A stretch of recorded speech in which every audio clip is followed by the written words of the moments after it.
আসসালামু আলাইকুম। আজকে আমরা চতুর্থ শ্রেণীর প্রথম অধ্যায়ের অঙ্কগুলো করব। ধীরে ধীরে আমরা সবগুলো অঙ্ক করার চেষ্টা করব।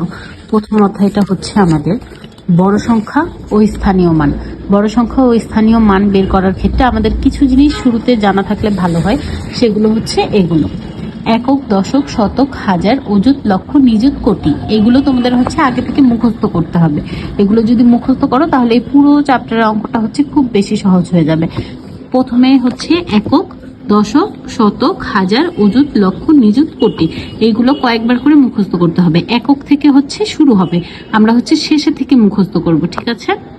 এগুলো মুখস্থ করার পর আমরা হচ্ছে কমার ব্যবহারটা জানবো, তাহলে হচ্ছে এই চ্যাপ্টার অঙ্কটা করা খুব সহজ হয়ে যাবে আমাদের জন্য।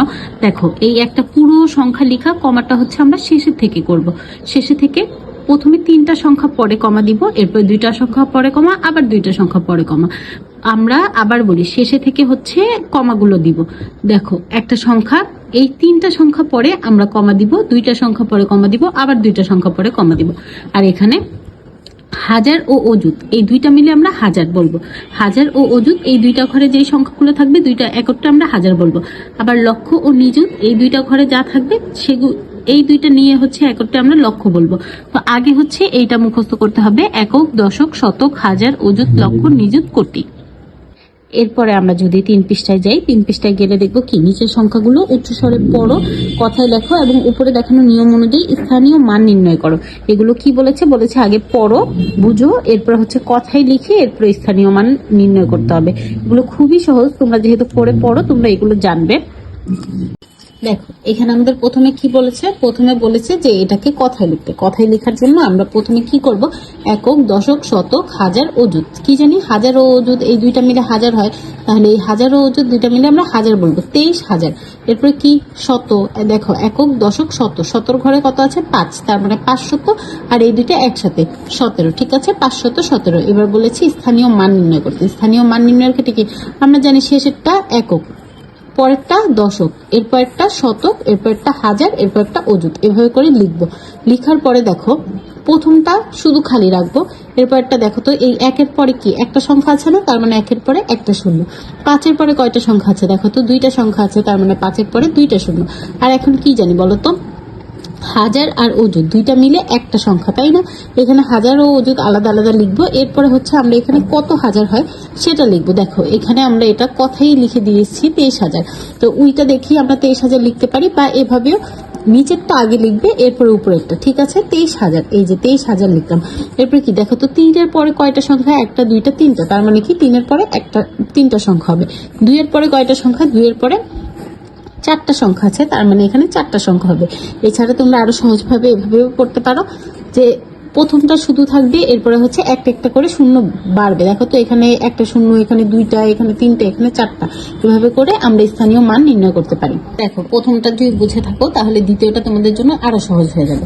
আবার দেখো তো, একক, দশক, শতক, আমরা কি জানি 3টা সংখ্যা পরে প্রথমে একটা কমা, এরপরে আবার 2টা সংখ্যা পরে কমা। দেখো, এই 2টা সংখ্যা মিলে কি হবে, হাজার হবে। হাজার আর অযুত 2টা সংখ্যা মিলে হাজার হবে। তাহলে এখানে কত লেখা, 50 লেখা। তাহলে 50,326। দেখো, একক, দশক, শত, শতর ঘরে কত আছে, 300, আর এরপর 26, তাহলে 326। কথায় লেখার সময় বানানগুলো আমরা খেয়াল রাখবো, ঠিক আছে? এরপরে দেখো, যখন হচ্ছে স্থানীয় মান নির্ণয় করতে বলবে, এই যে আমরা কি জানি, শেষটা একক, এরপর একটা দশক, এরপর একটা শতক, এরপর একটা হাজার, এরপর একটা অযুত, তাই না? দেখো, আবার এই 6 শুধু একা, এরপরে কি 2-এর পরে দশক যখন, তখন কি পিছনে একটা শূন্য হবে, শতকের সময় 2টা শূন্য হবে, এরকম করে শূন্যগুলো বাড়বে। দেখো, প্রথমটা একটাও শূন্য নেই, এরপর একটা শূন্য বাড়বে, এরপর আরেকটা শূন্য বাড়বে। এরপরে কি, হাজার, শূন্য, হাজার। এখানে দেখো, আমরা হাজার কি, হাজার আর অযুত এই দুটা একত্রে বলবো না, তাহলে কি, হাজারটা একসাথে যখন বলবো, দেখো উপরেই তো আমরা লিখে দিয়েছি 50,000, সেখান থেকে লিখতে পারি 50,000। বা যদি এভাবে এখান থেকে নেই, তাহলে মনে রাখবো নিচেরটা আগে লিখবো, এই যে নিচের 5টা আগে লিখবো, এরপরে শূন্যটা দিব, ঠিক আছে? 50,000 হলো, তাই না? এই দেখো, এখানে যেহেতু শূন্য দেওয়া আছে, তো এখানে আমরা শুধু একটা শূন্যই লিখতে পারি। আর যখন অযুতের ঘরটা আসবে, দেখো তো 5-এর পরে কয়টা সংখ্যা, 1, 2, 3, 4টা। এই চারটাই কিন্তু শূন্য দিতে হবে, ঠিক আছে। এইখানে যেহেতু শূন্য ছিল, তো এইখানে শুধু শূন্য একটা দিয়ে রাখলেই হবে, কিন্তু এরপরে আবার একই নিয়ম যে এই সংখ্যাটার পরে কয়টা সংখ্যা ছিল ওই কয়টা শূন্য দিতে হবে। যেমন 4টা সংখ্যা ছিল, এর জন্য আমরা কি 4টা শূন্য দিলাম। এই হচ্ছে আমাদের স্থানীয় মান নির্ণয় করার নিয়ম। এর পরেরটা যদি দেখি, দেখো তো এখানে কি দেয়া আছে, 93,005। দেখো একক, দশক, শতক, হাজার, অযুত। আবার সেম নিয়ম, কি আমরা হাজার আর অযুত দুইটা মিলে 93,000 বলি, তাই না। এরপর দেখো তো একক, দশক, শতক। শতকের ঘরে কি কিছু আছে? কিছু নেই।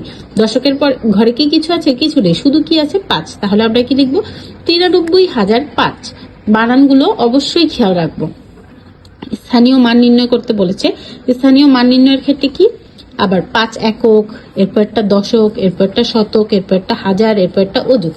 দেখো 5 শুধু একটা সংখ্যা হবে, দশক যেহেতু বলেছে এখানে শুধু একটা শূন্য দিয়ে রাখলে হবে, যেহেতু এটা শূন্য, এখানেও শূন্য বলেছে তো শুধু শূন্য দিয়ে রাখলে হবে। শূন্যর ক্ষেত্রে আমরা শুধু একটা করে শূন্য দিলেই হবে, ঠিক আছে।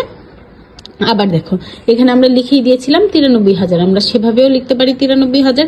এখান থেকে নিলে 9 আগে লিখবো, এরপরে 3, নিচেরটা আগে লিখবো, এরপরে উপরেরটা। এখানে অনেক সময় তোমরা ভুল করে থাকো, এই দিকটা খেয়াল রাখবে, ঠিক আছে। এরপরে দেখো তো 3,000, 3-এর পরে কয়টা সংখ্যা আছে? 1, 2, 3, তার মানে কি 3-এর পরে 3টা শূন্য হবে, এই দিকটা খেয়াল রাখবো। এরপরে কি 9, 9-এর পরে কয়টা সংখ্যা? দেখো তো 1, 2, 3, 4, তার মানে 9-এর পরে আমরা 4টা সংখ্যা দিব। এভাবে খুব সহজেই তোমরা স্থানীয় মান নির্ণয় করতে পারো। তবে অবশ্যই আমাদের খেয়াল রাখতে হবে, সবার আগে আমাদের একক, দশক, শতক, হাজার, অযুত, লক্ষ, নিযুত, কোটি এই কয়েকটা মুখস্থ করতে হবে। এটা যদি মুখস্থ করো তাহলেই তোমরা আশা করি মনে করতে পারবে, অঙ্কগুলো খুব সহজে পারবে। দেখো তো 2 নং এ কি বলেছে? 2 নং এ বলেছে অঙ্কে লেখো। অঙ্কে তো আমরা আগেও লিখেছি, কিন্তু কি এগুলো একটুখানি বড় সংখ্যা দিয়ে করেছে, আমরা এগুলো একটু দেখি। দেখো তো প্রথমটা কি বলেছে? প্রথমটা বলেছে 57,363। এটা লিখ। দেখো 57,000 বলেছে, একটা সেকেন্ড। দেখো 57,000 বলেছে, যেহেতু আমরা ফার্স্টে কি 57 লিখবো। 57,000 বলেছে 57 লিখবো। 300 বলেছে 3 লিখবো। 63 বলেছে 63 লিখলাম। এই যে দেখো তো এখন কি হয়ে গেল না? 57,363 একক, দশক, শতক, হাজার, অযুত এই দুইটা মিলে কি আমরা হাজার বলি না? 57,363 শেষ। 30,605। দেখো 30,000 বলেছে, তাহলে আমরা প্রথমে 30 লিখবো। 600 বলেছে 6 লিখবো। দেখো তো 605 বলেছে, শুধু 5। যখন দেখবো লাস্টে আমরা শুধু এই একটা সংখ্যা 1 থেকে 9-এর মধ্যে কোনো সংখ্যা বলেছে, তখন একটা শূন্য দিয়ে 5 দিব। আর যদি বলে 15, 20 এরকম দুই সংখ্যা থাকলে তো দুইটা হয়ে গেল। আর কিন্তু যদি শুধু এরকম 1 থেকে 9-এর মধ্যে কোনো সংখ্যা বলে, তখন আমরা শূন্য দিয়ে 5 দিব, ঠিক আছে। দশকের ঘরে তখন শূন্য থাকবে। দেখো তো এখন কি হলো নাকি? 30,605 একক, দশক, শতক, হাজার, অযুত এই দুইটা মিলে কি আমরা হাজার বলি? 30,605, ঠিক আছে। এরপরটা দেখো 86,002। 86,000 বলেছে, আমরা 86 লিখলাম। এরপর কি কোনো কি শত আছে? এখানে কোনো শত নেই, তাহলে কি শতর বদলে শূন্য। আবার দেখো তো লাস্টে কি বলেছে? লাস্টে বলেছে 2, যেহেতু শুধু একটা সংখ্যা কোনো দশক নেই, এর জন্য আবার শূন্য দিয়ে 2। শত ছিল না জন্য আমরা একটা শূন্য দিয়েছি। এরপরে আবার কি লাস্টে শুধু 2 বলেছে জন্য আরেকটা শূন্য দিয়ে 2 লিখবো। এরপর একটা কি বলেছে? 4টি 10,000, 9টি 1,000 দ্বারা গঠিত সংখ্যা। 4টা 10,000 কত হয় বলো তো? 10,000, 20,000, 30,000, 40,000। 4টা 10,000 40,000 ও 9টি 1,000। 9টি 1,000 কত হবে? 9,000 হবে, তাই না? দ্বারা গঠিত সংখ্যা কত হবে? 4টা 10,000 40 হলো, আর 9টা 1,000 9 হলো। 40 আর 9 কত হবে? 49,000। এই যে 49 লিখলাম। এবার হাজার, একক, দশক, শতক, হাজার, অযুত, ঠিক আছে না? হাজারের পরে কয়টা শূন্য হবে? 3টা শূন্য হবে। এই যে 49,000 হলো। এরপরে দেখো তো 6টি 10,000 ও 4টি 1,000 ও 5টি 10 দ্বারা গঠিত সংখ্যা কি হবে? 6টা 10,000 কত হয় বলতো? 6টা 10,000 60,000 হয়। এরপরে কি বলছে? 7টা 1,000। 7টা 1,000 কত হবে? 7টা 1,000 7,000 হবে। 60,000 আর 7,000 কত হলো? 67,000। ও কি বলছে? ও 5টি 10। দেখো শুধু 5টি 10 বলেছে, শত কিন্তু বলেনি। তার মানে কত? 67,000। এরপর শূন্য হবে, তাই না? যেহেতু কোনো শত নেই এর জন্য শূন্য হবে। এরপর কি বলেছে? 5টা 10। 5টা 10-এ কত হবে? 50 হবে। তাহলে 67,050, ঠিক আছে। যেহেতু এখানে কোনো শত দেয়া নেই এর জন্য শতর ঘরে শূন্য হবে। আর যেহেতু 5টা 10 বলেছে, 5টা 10-এ 50, 67,050। আশা করি বুঝতে পেরেছো।